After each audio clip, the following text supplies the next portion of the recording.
अस्सलाम वालेकुम। मां शाहीन सिंधी है। अमा ॾिसी रहिया आहियो यूट्यूब चैनल रेडियो नेटवर्क गड़ियासीन। पेश आहे सिंधी अदब मां चूंड शायरी। शायर आहे तबस्सुम गुल हसन महर। तोसां कहिड़ा हिसाब जाना, खोले वेहां मां किताब जाना।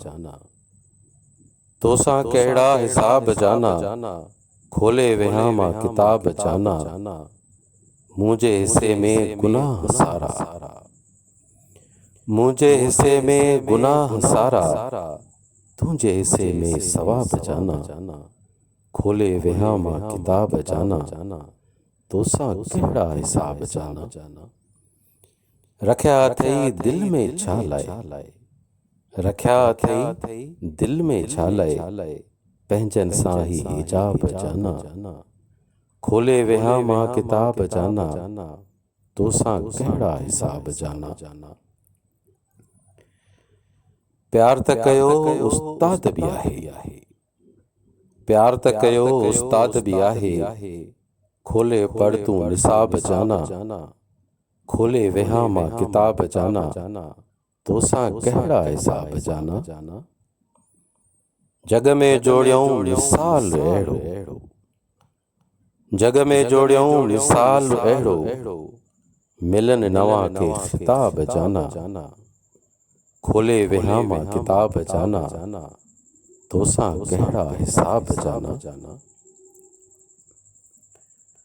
तुंहिंजे प्यार में खुशबू अहिड़ी, तुंहिंजे प्यार में खुशबू अहिड़ी। की न पुजन के गुलाब जाना, खोले वेहां मां किताब जाना। तोसां कहिड़ा हिसाब जाना। पेश आहे तबस्सुम गुल हसन महर जो ॿियो ग़ज़ल। यादि रहनि था खिलणा माण्हू, हा हा खिलणा मिलणा माण्हू। यादि रहनि था खिलणा माण्हू, हा हा खिलणा मिलणा माण्हू। कोन कॾहिं बि पाण खे सहंदा, कोन कॾहिं बि पाण खे सहंदा। दुनिया जा ही जलणा माण्हू, हा हा खिलणा मिलणा माण्हू। यादि रहनि था खिलणा माण्हू। था पैसनि ते ईमान खपाइनि, था पैसनि ते ईमान खपाइनि।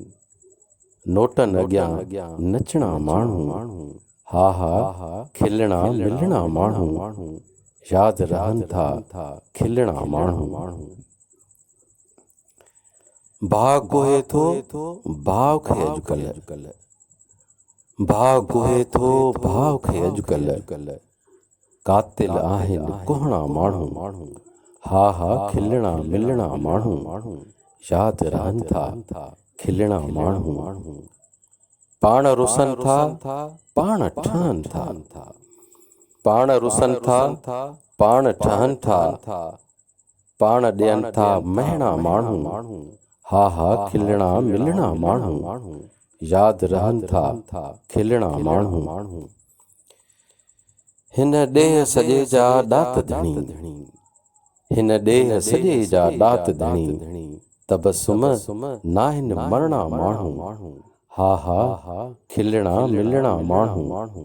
यादि रहनि था खिलणा माण्हू।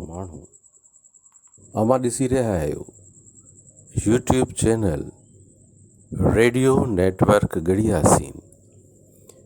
हिन चैनल खे सब्सक्राइब, लाइक, शेयर ऐं कमेंट्स ज़रूरु कंदा।